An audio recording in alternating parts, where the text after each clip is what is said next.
A limit order in trading is an instruction to buy or sell a stock or other security at a specified price or better. Here's how it works.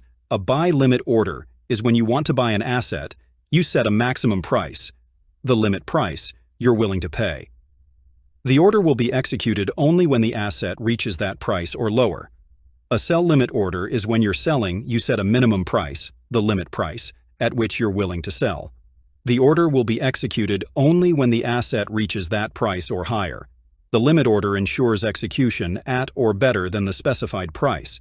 However, there's no guarantee that the order will be filled. Traders use limit orders to have more control over the execution price, especially during volatile market conditions. A limit order is usually valid for a specific number of days or until it's filled or canceled.